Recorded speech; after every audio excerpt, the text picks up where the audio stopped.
Hasta aquí, en las lecciones que hemos venido desarrollando, hemos cubierto la enseñanza de Moisés sobre el divorcio, su enseñanza para el pueblo judío. Y esa enseñanza la encontramos específicamente en Deuteronomio capítulo 24. Y hemos visto que Moisés permitió el divorcio solamente por fornicación. Él había dicho, cuando alguno tomare mujer y se casare con ella, si no le agradare por haber hallado en ella alguna cosa indecente. Y antes de continuar la lectura, hago énfasis. La cosa indecente era fornicación. Si no le agradare por haber hallado en ella alguna cosa indecente, le escribirá carta de divorcio y se la entregará en su mano y la despedirá de su casa. Y salida de su casa, podrá ir y casarse con otro hombre. Esta mujer, repudiada por su marido, por cosa indecente, por fornicación, su marido le daba carta de divorcio, se la entregaba en su mano, la despedía de su casa y ella, entonces, si así lo quería, podía volverse a casar y no pecaba. Obviamente el marido que la repudió también se podía volver a casar, si así lo quería. Pero si la aborreciere este último y le escribiere carta de divorcio y se la entregare en su mano y la despidiere de su casa, o si hubiere muerto el postrer hombre que la tomó por mujer, no podrá su primer marido que la despidió volverla a tomar para que sea su mujer después que fue envilecida. Porque es abominación delante de Jehová y no has de pervertir la tierra que Jehová tu Dios te da por heredad. Moisés, bajo la dirección de Dios, autorizó el divorcio y las segundas nupcias por alguna cosa indecente o reprochable, específicamente fornicación. También hemos visto en lecciones anteriores que el Señor Jesús interpretó correctamente a Moisés para los judíos de su época. Jesús enseñó la misma cosa que Moisés enseñó en Deuteronomio 24. En el Sermón del Monte, hablándole a los judíos, el Señor les dijo, verso 32, Mateo 5:32, pero yo os digo que el que repudia a su mujer, a no ser por causa de fornicación, hace que ella adultere. Y el que se casa con la repudiada, comete adulterio. Y en Mateo 19, que es el segundo lugar donde el Señor vuelve a enseñar lo mismo que enseñó en Mateo 5, que es la misma enseñanza de Moisés, de Deuteronomio 24, dijo, y yo os digo que cualquiera que repudia a su mujer, salvo por causa de fornicación, y se casa con otra, adultera, y el que se casa con la repudiada, adultera. Por decirlo de otra manera, Jesús aclaró la enseñanza de Moisés en Deuteronomio 24, diciendo que cuando un judío se divorciaba por otra causa distinta a la fornicación y se volvía a casar, cometía adulterio. En la última lección, que la tuvimos el día de ayer, estuvimos estudiando el caso de José y María. Las opciones de José con María, bajo la enseñanza de Moisés. No bajo la enseñanza del Nuevo Testamento, sino bajo la enseñanza del Antiguo Testamento. Eso considero que para la mayoría de ustedes, mis hermanos, está bien claro. Las opciones de José con María. En la lección de hoy, bueno, antes de iniciar la lección de hoy, Mateo 1:19 dice, José su marido, como era justo y no quería infamarla, quiso dejarla secretamente. Quiso divorciarse de ella secretamente. Recuerden que el término dejar quiere decir repudiar, divorciarse, liberar, dejar ir libre. José pensó en divorciarse de María basándose en Deuteronomio 24. Volví y leo. Cuando alguno tomare mujer y se casare con ella, José ya está casado con María. Si no le agradare por haber hallado en ella alguna cosa indecente. José halló en María una cosa indecente. Estaba embarazada. Y no era de él. Entonces José consideró, María me ha sido infiel. Entonces le escribirá carta de divorcio. Él dijo, le voy a escribir una carta de divorcio, se la voy a entregar en su mano y la voy a despedir de la casa. Y salida de su casa, podrá ir y casarse con otro hombre. Si así hubiera sido, si el ángel no se le hubiera aparecido a José para decirle que el niño que estaba en el vientre de María no era producto de una infidelidad, él hubiera cumplido con lo que Moisés mandaba en Deuteronomio 24. Y al repudiar a María por su infidelidad y darle la carta de divorcio, María podía ir y casarse con otro hombre sin pecar. Sabemos que eso no ocurrió porque el ángel se le apareció y le explicó a José las circunstancias del embarazo de María. Bueno, llegamos ahora, mis hermanos, al capítulo 7 de Primera de Corintios. La primera enseñanza en las Escrituras no dirigida a judíos bajo la ley de Moisés, sino la primera enseñanza dirigida a ambos, a judíos y a gentiles cristianos bajo la ley de Cristo. Después de que estudiemos las referencias de Pablo a la enseñanza de Jesús en este capítulo, sabremos mejor qué uso debemos hacer los cristianos de la enseñanza de Cristo sobre este tema de el matrimonio, el divorcio y las segundas nupcias. Los primeros 6 capítulos de Primera de Corintios contienen las respuestas de Pablo a las preguntas que le habían sido enviadas a él por una hermana.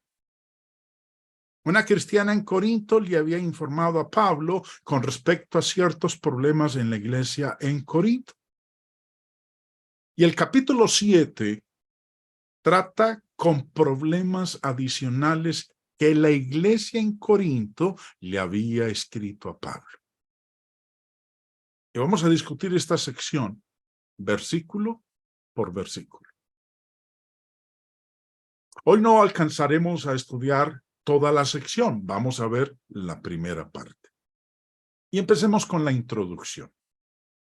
En el verso 1 leemos: en cuanto a las cosas que me escribisteis, bueno le sería al hombre no tocar mujer.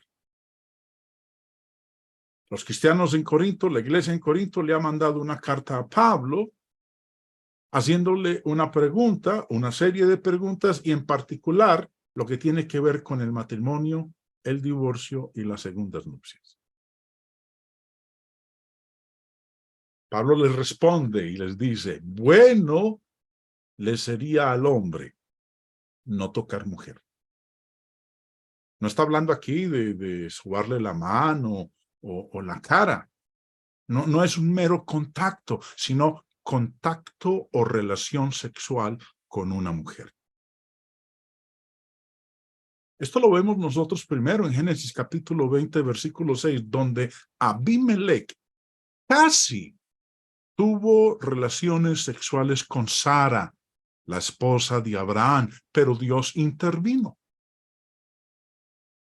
Dice el verso 6, y le dijo Dios en sueños, yo también sé que con integridad de tu corazón has hecho esto. Y yo también te detuve de pecar contra mí, y así no te permití que la tocases. O sea, pues, que tuviera relación sexual, intimidad sexual con Sara. En vista de que Pablo dijo en el verso 1 que no es bueno que un hombre tenga relación sexual con una mujer, eso debería sonar extraño para nosotros. ¿Por qué? Porque en Génesis 2:18 Dios había dicho, no es bueno que el hombre esté solo. Esta es la verdad común. Por lo cual, la declaración de Pablo es insólita. Ahora, no entiendo la razón para esta insólita declaración de Pablo.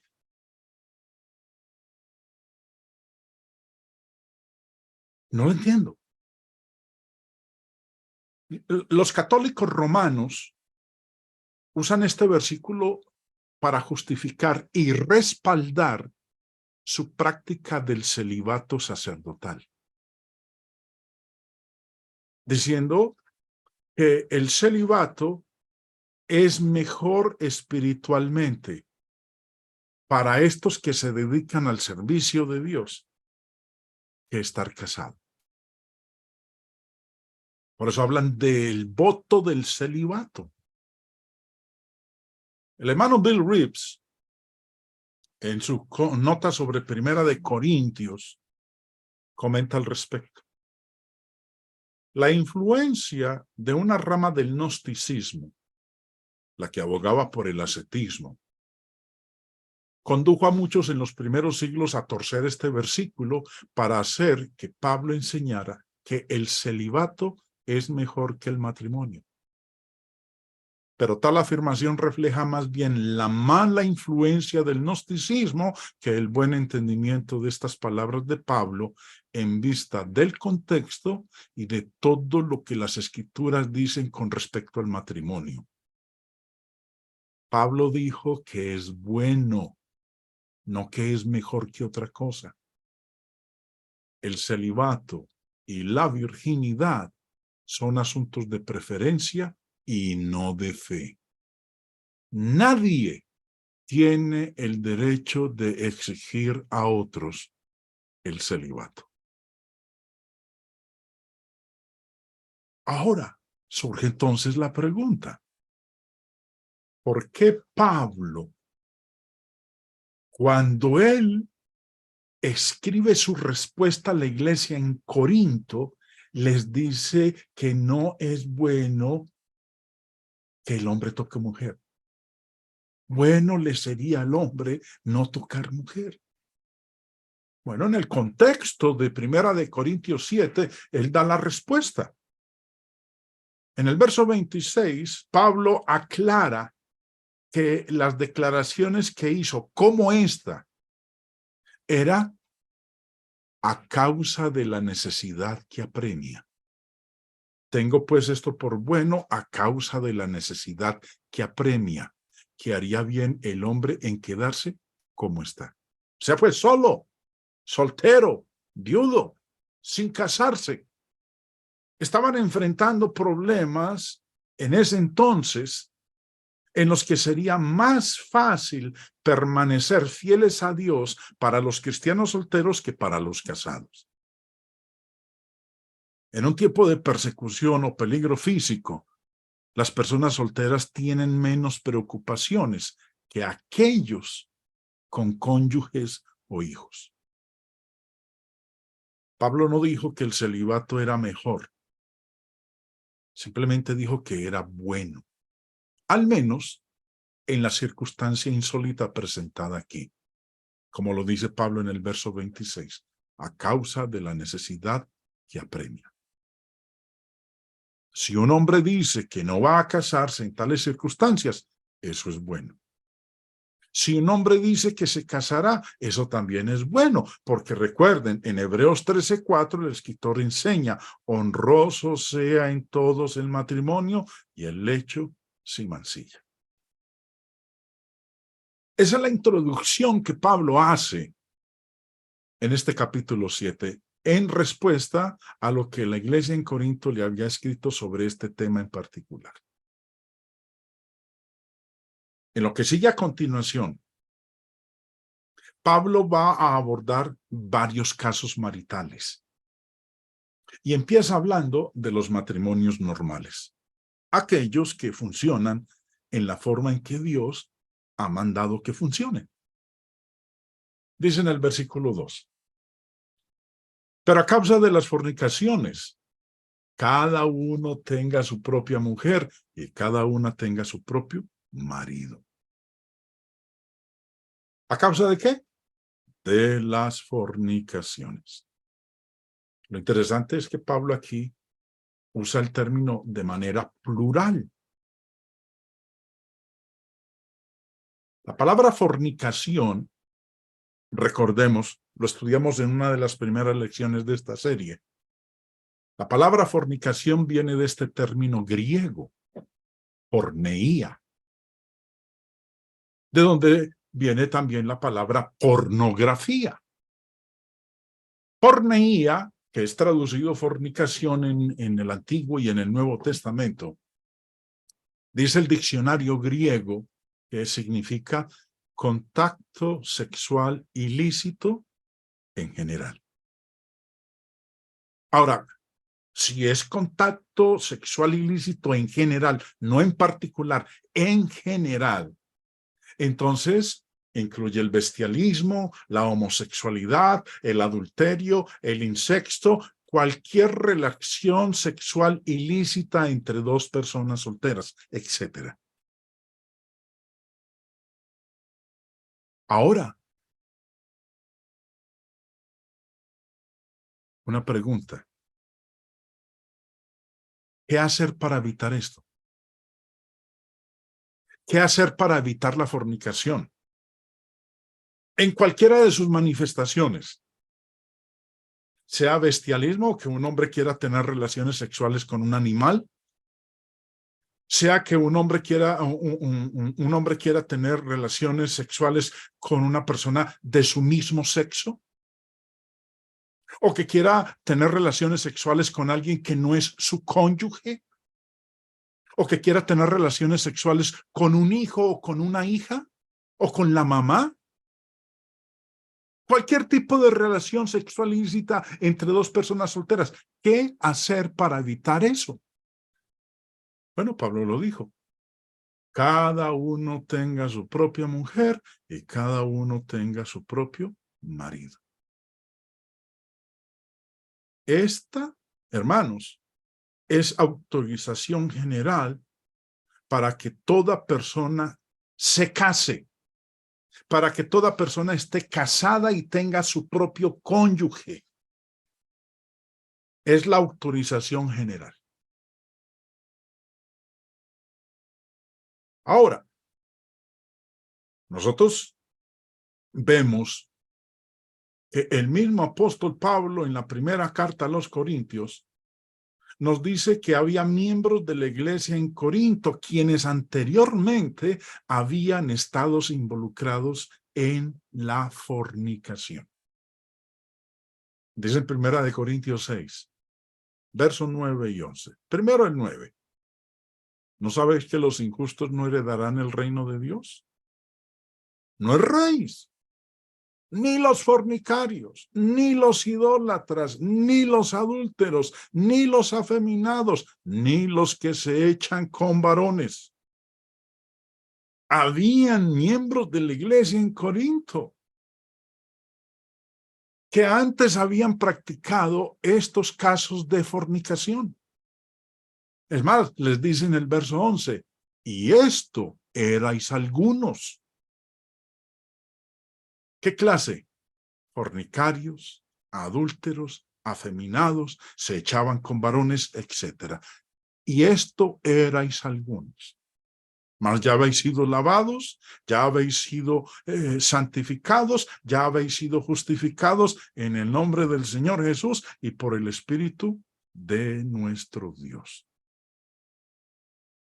Vuelvo y repito.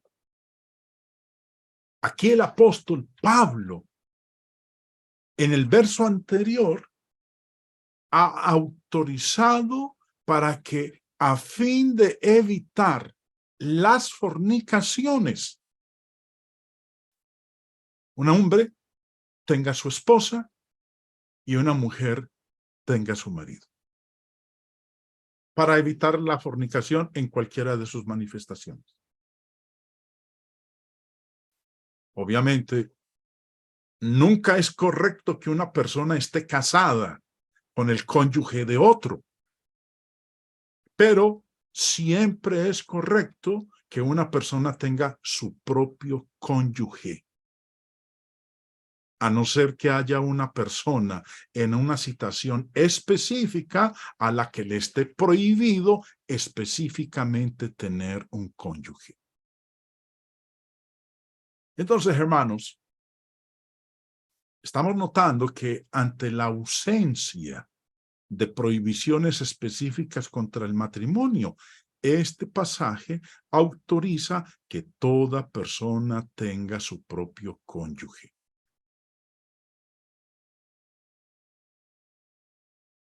Hay algo que también el apóstol Pablo, en la primera carta a Timoteo, advirtió. Y tal prohibición se hace necesaria a causa de que iban a surgir falsos maestros que prohibirían casarse.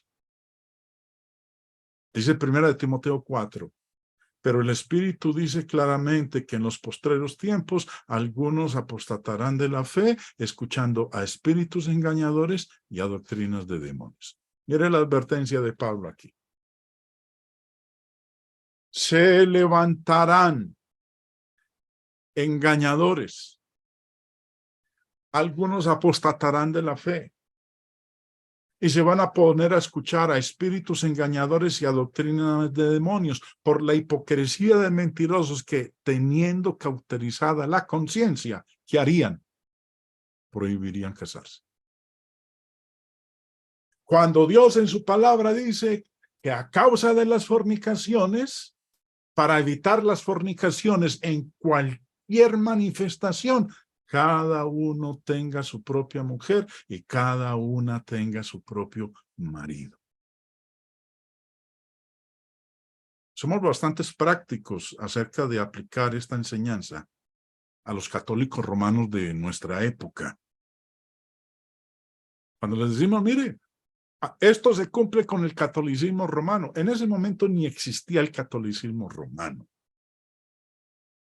Pero usamos este versículo para aplicárselo al catolicismo romano, en donde existe el voto del celibato, en donde no se le permite al sacerdote casarse. Pero aquí no se está hablando del catolicismo romano.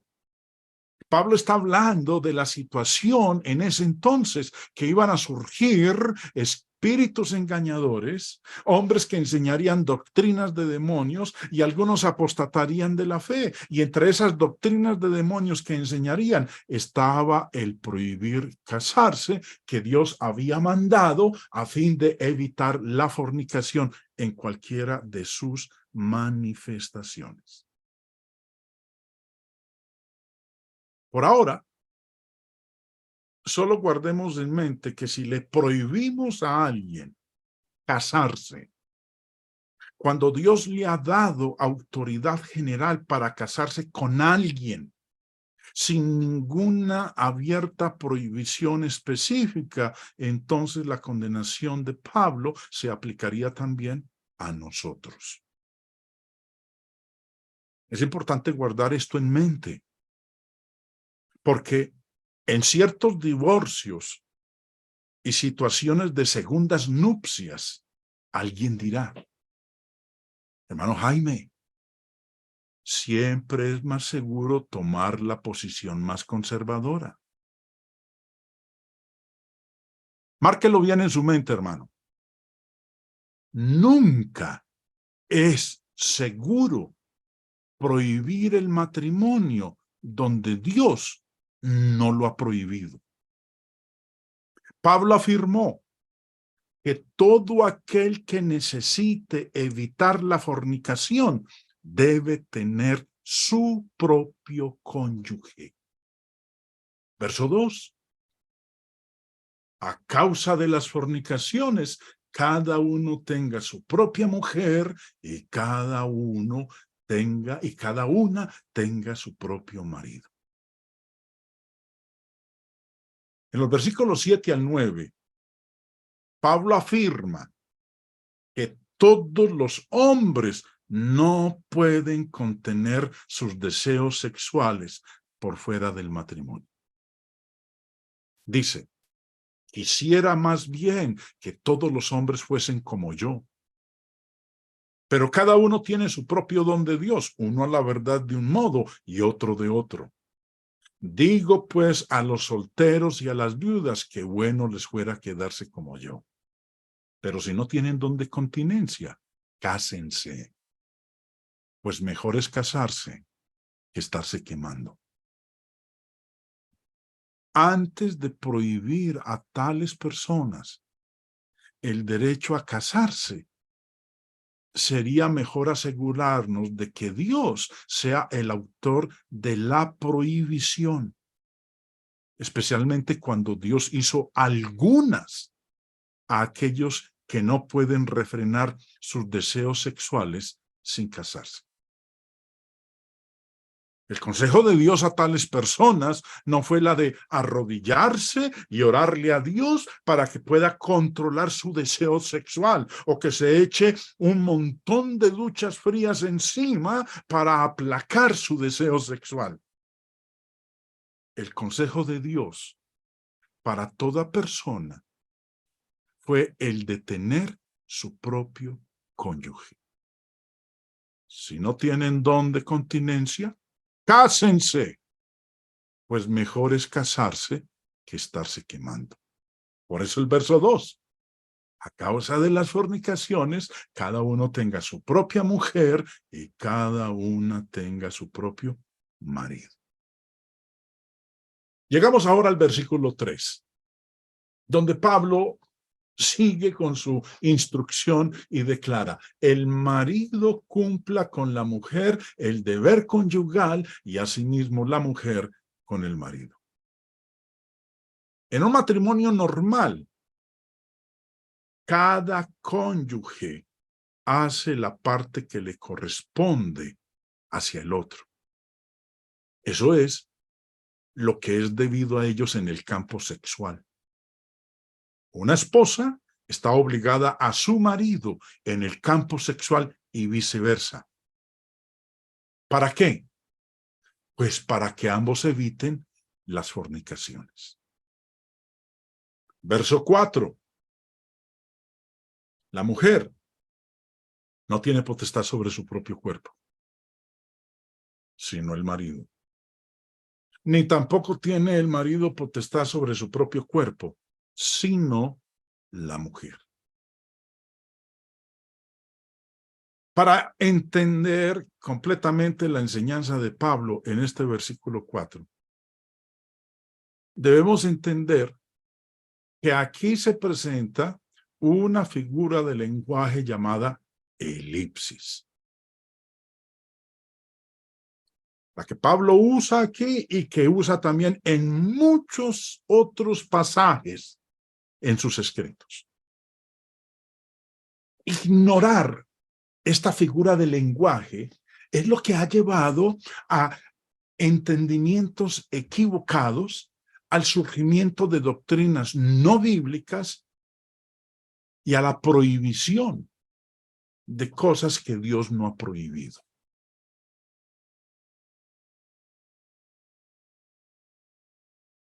Si usted quiere conocer un poco más acerca de esta figura de lenguaje que se llama la elipsis, ahí usted está viendo el enlace en mi canal en YouTube, donde puede ver el estudio completo. Ahorita voy a presentar solamente una pequeña parte de la elipsis, pero si usted lo quiere ver más ampliamente, este enlace es el que usted puede digitar en su computadora, en su celular, para que vea el estudio completo de la elipsis. Todas las personas en todos los idiomas usan elipsis. Hace más de un año, este servidor tuvo la oportunidad con el grupo de estudio bíblico El Ancla del Evangelio, un grupo de hermanos que están registrados, matriculados, y que cada trimestre estudiamos varias cartillas bíblicas preparadas por este servidor. Estuvimos estudiando la cartilla Las figuras de dicción en la Biblia. Y una de esas figuras de dicción es la elipsis. La Wikipedia, la enciclopedia libre en Internet, define la elipsis de esta manera. En lingüística, la elipsis, del griego elepsis, omisión o construcción elíptica, es una figura retórica que consiste en la omisión de una o más palabras en una cláusula que, aunque sea necesario para la correcta construcción gramatical, se sobreentiende por el contexto. Es una figura de retórica, es una figura de lenguaje que consiste en la omisión de una o más palabras en una cláusula, que, aunque sea necesario para la correcta construcción gramatical, se sobreentiende por el contexto. Hay un libro escrito por el señor Bullinger y traducido al castellano por el señor Francisco Lacueva, que se llama Diccionario de Figuras de Dicción usadas en la Biblia. A mis estudiantes en el grupo de estudio bíblico El Ancla del Evangelio, les di copia digital de este diccionario de figuras de dicción. Si usted quiere tener la copia física, debe comprarla, pero si quiere tener el formato digital, usted lo puede bajar gratis en la Internet. Este libro fue la base para el estudio de las figuras de lenguaje en las clases que estuve presentando.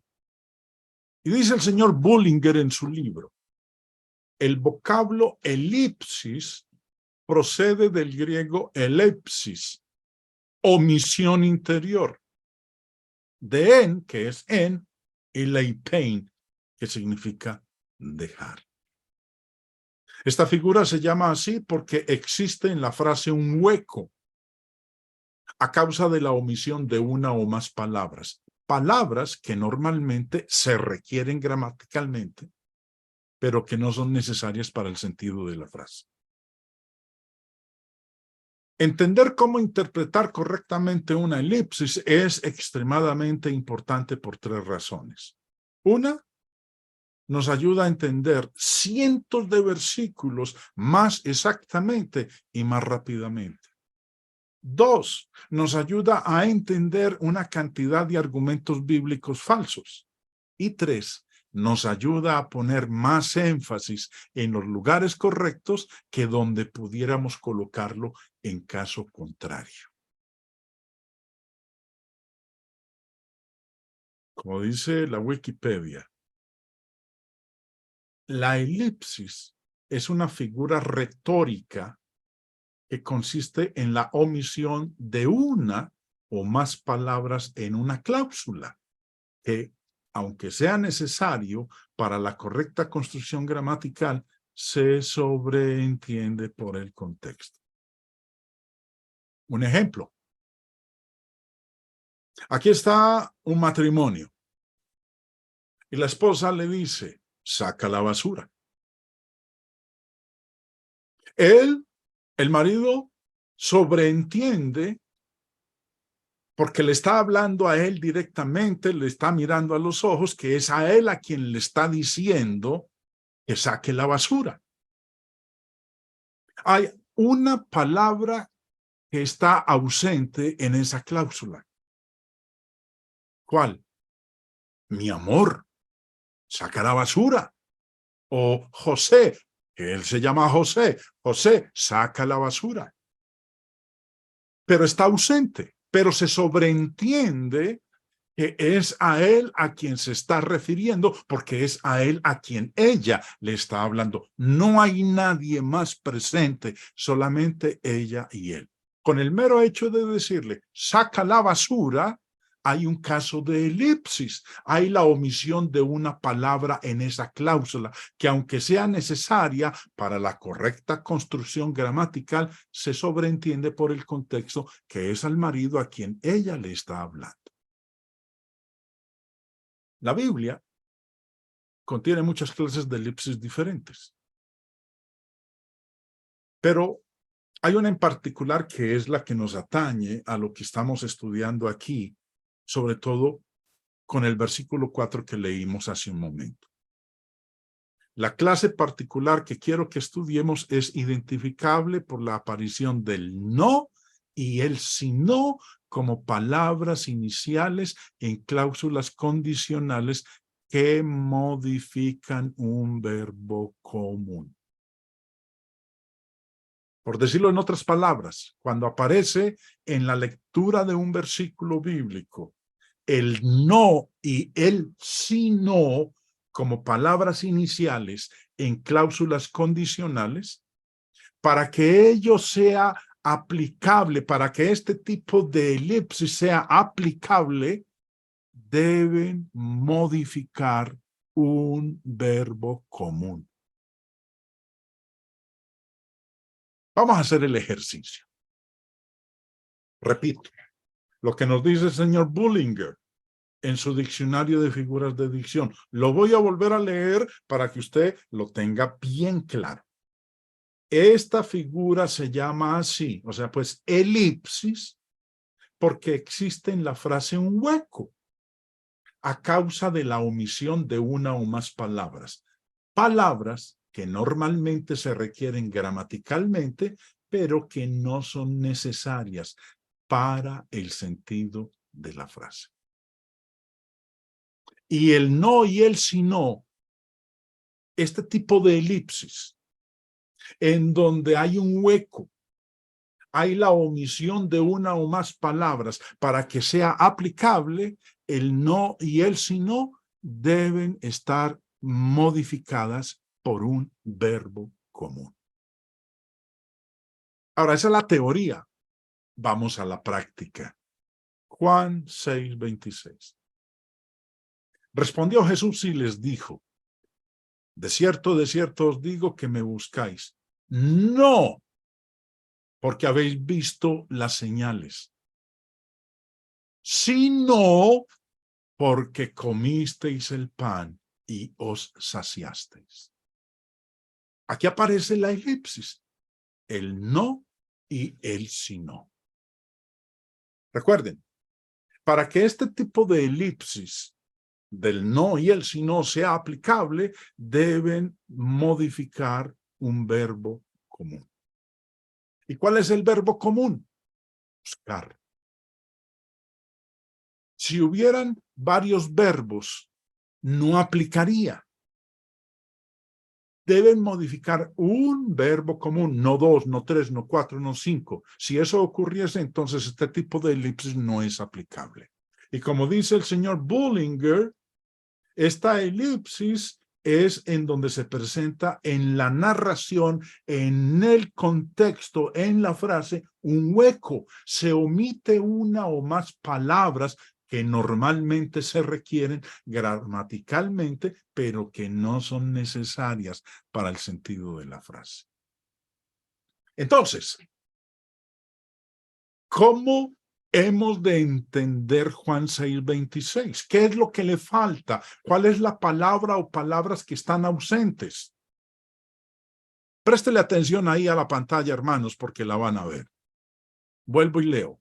Respondió Jesús y les dijo: de cierto os digo que me buscáis, no solamente porque habéis visto las señales, sino también porque comisteis el pan y os saciasteis. Estas son las dos palabras ausentes que normalmente se requieren gramaticalmente, pero que no son necesarias para el sentido de la frase. ¿Cómo estar seguros de que es la forma correcta de entender? Esta es la forma correcta de entender Juan 6:26. Voy a quitar nuevamente las palabras que no estaban. De cierto os digo que me buscáis, no porque habéis visto las señales. Jesús les está diciendo, ustedes no me están buscando porque han visto señales. Ustedes me están buscando porque yo los alimenté. Eso no es cierto. Jesús les está diciendo, me buscáis, no solamente porque han visto señales, sino también porque comisteis el pan y os saciasteis. Alguien me podría preguntar, hermano Jaime, ¿y cómo demostrar, cómo puede usted demostrar que ese es el sentido del verso 26? Porque en el mismo contexto lo enseña. Si nos devolvemos ahí, en el capítulo 6 al verso 1, dice, después de esto, Jesús fue al otro lado del mar de Galilea, el de Tiberias, y le seguía gran multitud porque veían las señales que hacía en los enfermos. ¿Por qué lo seguían? ¿Por qué lo buscaban? Por las señales que hacía en los enfermos. Ahora, cuando llegamos al versículo 26, Jesús les dijo, de cierto os digo que me buscáis, no solamente porque habéis visto las señales, sino también porque comisteis el pan y os saciasteis. Otro ejemplo, el verso que sigue, verso 27. Trabajad, no por la comida que perece, sino por la comida que a vida eterna permanece, la cual el Hijo del Hombre os dará, porque a este señaló Dios, el Padre. Nuevamente aparece el no y el si no. Esta elipsis. Y como dice en la parte de la derecha, para que este tipo de elipsis sea aplicable, deben modificar un verbo común. ¿Cuál es el verbo común que modifican aquí el no y el si no? El verbo trabajar. Y como nos dice el señor Bullinger, en este tipo de frases hay un hueco. Hay la omisión de una o más palabras que normalmente se requieren gramaticalmente, pero que no son necesarias para el sentido de la frase. Entonces, ¿cuál es el sentido de este versículo 27? Jesús les está diciendo, trabajad no solamente por la comida que perece, sino también por la comida que a vida eterna permanece, la cual el Hijo del Hombre os dará, porque a este señaló Dios, el Padre. Mira, hermanos, si lo que el Señor está diciendo aquí, y si alguien puede decir, no, hermano, esto es una elipsis, hermano Jaime, usted está torciendo las escrituras, entonces quitémosle el solamente. las palabras que estaban ausentes. Jesús les está diciendo que no trabajen por la comida. Me está diciendo a mí, Jaime, usted no trabaje. Él no está diciendo eso. Lo que él está diciendo es que el énfasis de nosotros no debe estar solamente por la comida que perece. Para muchos es más importante la comida que perece que la comida espiritual. Jesús les está diciendo, miren, no trabajen solamente por la comida que perece, sino también por la comida que a vida eterna permanece. Es más importante que usted se esfuerce por la comida espiritual que por la comida física. Que ese es el sentido del verso 27. Bueno, el Espíritu Santo nos lo dice cuando Pablo escribe en 2 de Tesalonicenses 3:10. Porque también cuando estábamos con vosotros os ordenábamos esto: si alguno no quiere trabajar, tampoco coma. Pero es que, hermano, el Señor me mandó a no trabajar por la comida que perece. Y ahorita usted viene a decir que si no trabajo, no como. Entonces hay una contradicción en las Escrituras. No, señores, no hay ninguna contradicción. Simplemente esta es una figura de lenguaje que se conoce como elipsis. Otro ejemplo, 1 Corintios 1:17. Pues no, dice Pablo, no me envió Cristo a bautizar, sino a predicar el evangelio, no con sabiduría de palabras para que no se haga vana la cruz de Cristo. Este versículo, cuando nosotros, no sé si les habrá ocurrido a ustedes, hermanos, pero a mí sí me ocurrió en varias ocasiones en el pasado. Cuando exponía el plan de salvación en el mundo denominacional, algunos decían, no es necesario el bautismo para el perdón de los pecados. El bautismo no es necesario para la salvación, porque mire que el apóstol Pablo dice aquí que él no fue enviado por Cristo a bautizar, sino a predicar el evangelio. Y con citar ese versículo, querían minimizar la esencialidad del bautismo para ser salvos. Aquí Pablo no está diciendo eso. Recuerden, para que el no y el si no sea aplicable, deben estar modificando un verbo común. ¿Y cuál es el verbo común? Enviar. ¿Cuál es la palabra en esta cláusula que falta? La palabra o palabras que faltan. Preste atención en la pantalla, hermanos. Pues no me envió solamente Cristo a bautizar, sino también a predicar el evangelio. Si Pablo bautizó y no fue enviado por Cristo a bautizar, y bautizó, porque él dice, tomémoslo literalmente como lo hace la mayoría de las personas, cristianos incluidos. Pablo dice, no me envió Cristo a bautizar. A mí me envió Cristo fue a predicar el evangelio. Si Pablo bautizó, pecó. Porque la instrucción es directa. No me envió Cristo a bautizar. Y si bautizó, Pablo desobedeció al Señor. Pero eso no es lo que Pablo está diciendo. Pablo está diciendo, pues no me envió solamente a bautizar, sino también a predicar el evangelio. ¿Y cómo sabemos nosotros que ese es el sentido y la interpretación correcta del versículo 17? Porque si nos devolvemos en el contexto de 1 Corintios 1, Pablo dice en el verso 14, doy gracias a Dios de que a ninguno de vosotros he bautizado, sino a Crispo y a Gayo. Y en el verso 16, también bauticé a la familia de Estéfanas. De los demás, no sé si he bautizado a algún otro. Otro ejemplo, Romanos 8, verso 28 y 29. Pues no es judío el que lo es exteriormente, ni es la circuncisión la que se hace exteriormente en la carne, sino que es judío el que lo es en lo interior. Y la circuncisión es la del corazón, en espíritu, no en letra, la alabanza del cual no viene de los hombres, sino de Dios. Aquí aparece nuevamente el no y el sí no. Ahora, el no y el sí no, para que sea aplicable, debe modificar un verbo común.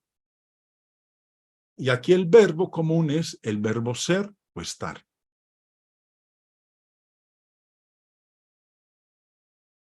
¿Cuál es la palabra o palabras las que cuáles son las cuál es la palabra o palabras que faltan que normalmente se requieren gramaticalmente?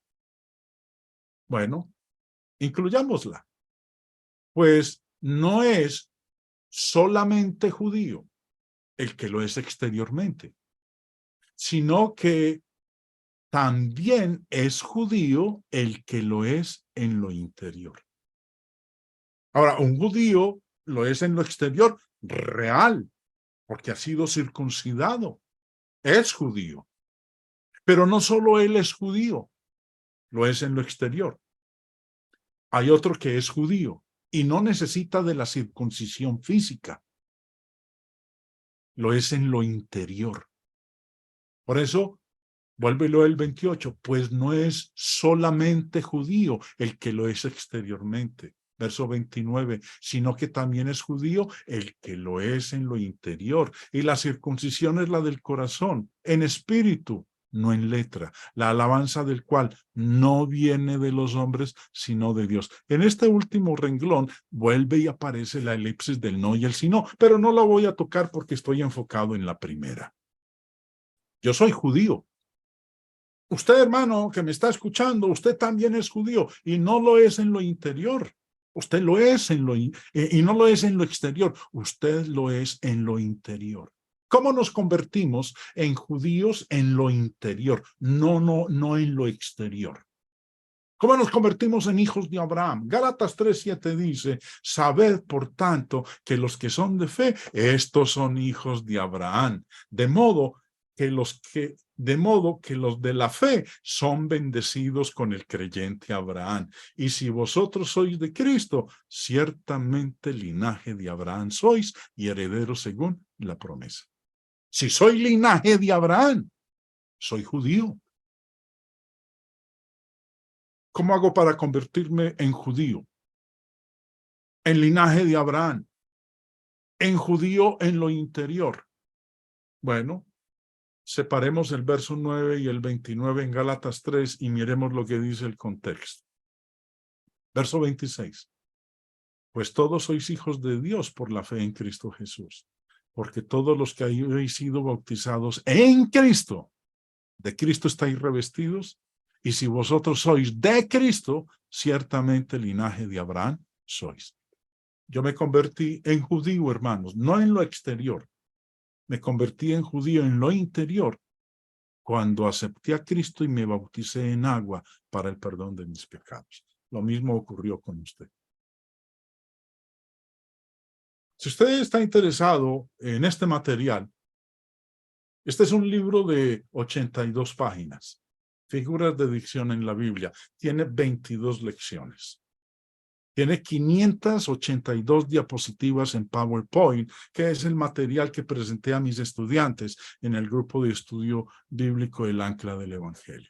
Si usted quiere conseguir el libro digital, solamente el libro le cuesta 20,000 pesos colombianos o $5. Ahora, si usted quiere el libro con las 582 diapositivas en PowerPoint que preparé para las 22 lecciones que presenté a mis estudiantes, el libro más las diapositivas, si usted está interesado, vale 90,000 pesos colombianos o $20. No lo tiene que comprar, pero si quiere aprender, crecer, a usar bien la palabra de Dios, porque uno de los requerimientos del Espíritu Santo es que el Hijo de Dios debe presentarse a Dios como obrero, que no tiene de qué avergonzarse, que usa bien la palabra de verdad. Si usted está interesado, ya sabe, me puede escribir a mi correo, elancredelevangelio@gmail.com, o me puede escribir a mi WhatsApp o llamarme y decirme si está interesado. Ese material está disponible. Ahora, volviendo al texto en cuestión. 1 Corintios 7:4. La mujer no tiene potestad sobre su propio cuerpo sino el marido, ni tampoco tiene el marido potestad sobre su propio cuerpo sino la mujer. Hice este paréntesis para explicar lo de la elipsis con otros pasajes. Ahora, aquí encontramos nuevamente el no y el si no. Recuerden, para que el no y el si no sea aplicable, debe modificar un verbo común. Un verbo común. Si hay varios verbos, entonces no aplica. Ahora, ¿cuál es el verbo común que modifica aquí el no y el si no? El verbo tener. Como dice el señor Bollinger, hay un hueco. En la frase hay un hueco, porque se omite una o más palabras que normalmente se requieren gramaticalmente, pero que no son necesarias para el sentido de la frase. ¿Cuál es? La mujer no solo tiene potestad sobre su propio cuerpo, sino también el marido. Sabemos, hermanos, que en nuestra sociedad machista, el hombre dice que el cuerpo de la mujer le pertenece en el momento que él quiere y ella tiene que estar disponible, porque ella no tiene potestad sobre su cuerpo, sino el marido. Pablo no está diciendo eso. Pablo está diciendo que la mujer, al igual que el marido, tiene potestad sobre su propio cuerpo. La mujer no solo tiene potestad sobre su propio cuerpo, sino también el marido, y viceversa. Entonces, hermanos, Pablo dijo que en el contexto del campo sexual, ambos tienen potestad sobre el cuerpo del otro. La esposa no tiene la potestad de decir un sí o no absoluto acerca de las relaciones sexuales, y tampoco el marido. El marido y la esposa tienen una cierta potestad sobre sus propias naturalezas sexuales, pero el cónyuge tiene aún más potestad. La potestad del cónyuge sobre el otro no es demandar que el otro haga el amor, sino reconocer que el cónyuge depende de ellos para la satisfacción sexual. Cuando alguna parte necesita de relaciones sexuales, el otro tiene la responsabilidad de suplir las necesidades del otro. Una vez más, esto no es para capacitarlos para evitar las fornicaciones. El pasaje enfatiza la potestad del marido para satisfacer los deseos de su esposa en comparación a la habilidad de ella para satisfacerse a sí misma. Lo inverso es verdad de la potestad de la mujer sobre el marido. Este no es un versículo de autorización demandando la satisfacción del uno para con el otro, sino más bien es un versículo mandando al cónyuge a satisfacer al otro, que es tan dependiente de él o ella, de manera que no prive a ese cónyuge a causa de las fornicaciones. Verso 5.